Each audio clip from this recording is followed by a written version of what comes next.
Hello everybody, coming to you from my 2023 Nissan Versa S manual. So this is after we had a pretty serious storm come through here. You can see a lot of debris in the road. It's actually in between rounds of storm, so I thought I'd go out and take a little ride, do some exploring, see what we're looking at here. So far, no trees down or anything too crazy like that, but a lot of branches, a lot of stuff where you could see gravel running across the road because it came off the hill so fast. There's a creek over there. It's running pretty fast. It's level's probably going to rise, but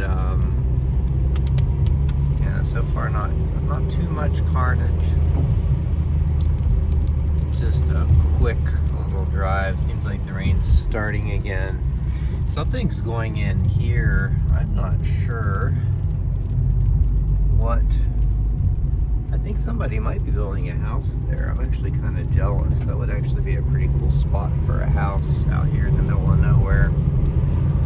Let's put this on intermittent. I think that's on intermittent. It does not have rain sensing wipers. You wouldn't expect that on a car in this price class, but it does, I believe, have variable intermittent. I must have it on one of the higher settings right now. And you got a little bit more carnage here, more branches in the road. Yeah, you can see some stuff has made its way off the trees. This section here seems to collect a lot of debris whenever there's a storm.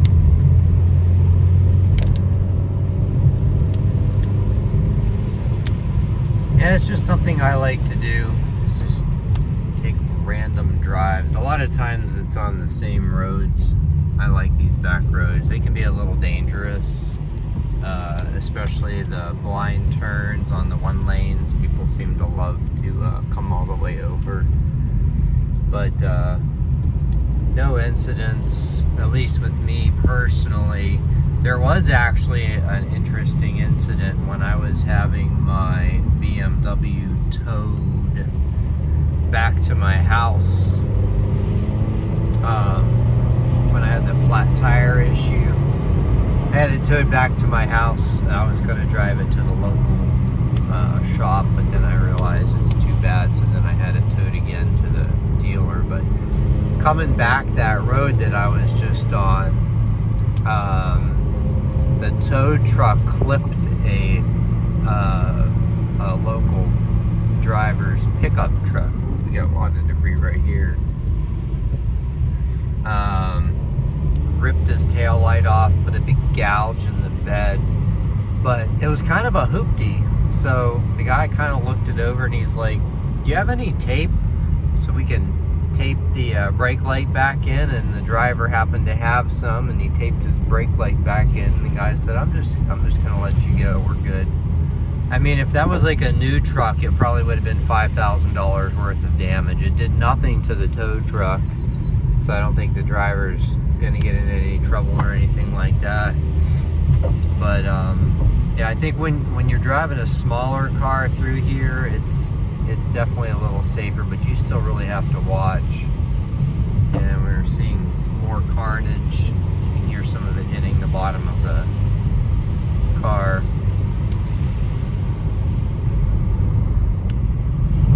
So anyway, just wanted to do that quick video, a little bit of the storm aftermath. Have a great day.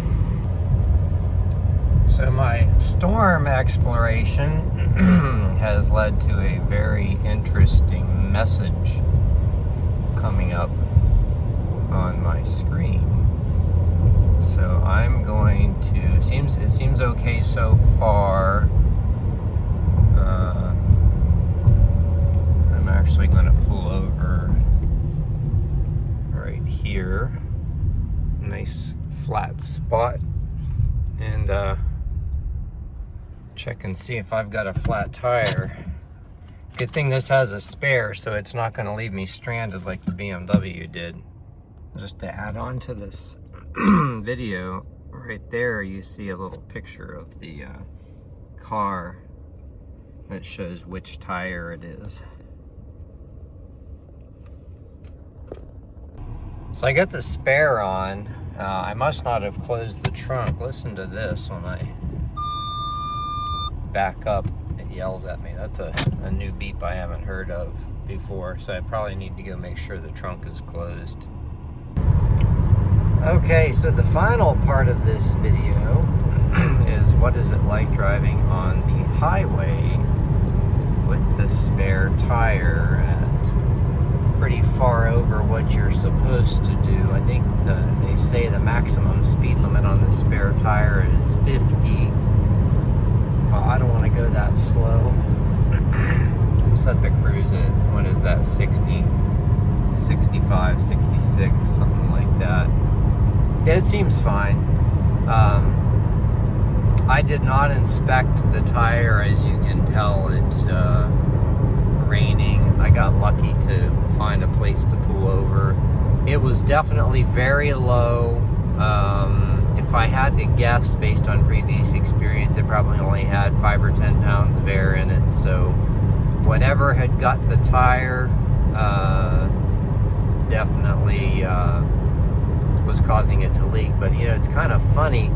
I got rid of one of my Versas with snow tires on it, and I actually still have all 4 original tires. So what I may do is just grab both the flat tire and one of the tires I have in my garage and tell them if it doesn't look to be highly fixable, then go ahead and just throw the new one on there. So anyway, well, that's today's unexpected adventure. And I'm glad it was only just one tire that got flat.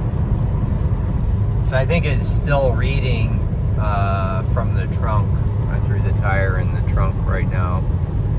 But yeah, it seems like 65 is very, very stable on the highway with the flat tire. Now the speed limit here is 70, and I've got people that are just pissed. Especially the idiot in the back of me who's like getting right on my tail. It's like, don't you realize there's a passing lane? Anyway, alright, well, that changes my agenda today somewhat. I'll have to drop the tire off and pick it up when it's fixed, and then get it back on the car, which fortunately is not too hard to do. I have a semi-flat spot in my driveway that I can do that all on. I think it only took me like 5 minutes, and it was kind of a pain. I had cut my finger the other day, and I was trying to avoid banging that, and I may have banged it a little bit on some of that. Alright, well, that's my fun update for the day. So one more update as I'm getting closer to home is that the tire pressure light has changed to a flashing symbol. So I don't know if that means that that tire finally ran completely out of air. I don't know if it like has ranges of air which trigger it to do that. But yeah, so I just noticed something caught my eye, and that's what it was. So it's going to be interesting to see if the tire is fixable. Anyway, that's the latest edition. I'm going to be patching together like 5 videos to make this one video. Okay, the final section of the Versa flat tire video. So I had a hole patch done. Never could figure out exactly what caused it. I looked at it 3 times. They didn't even know what happened. They just said it had a hole in it, so something apparently punctured it.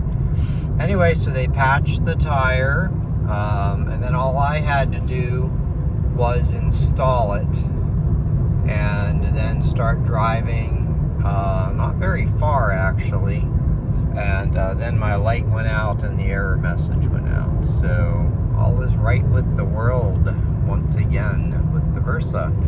So that is the tale of the flat tire.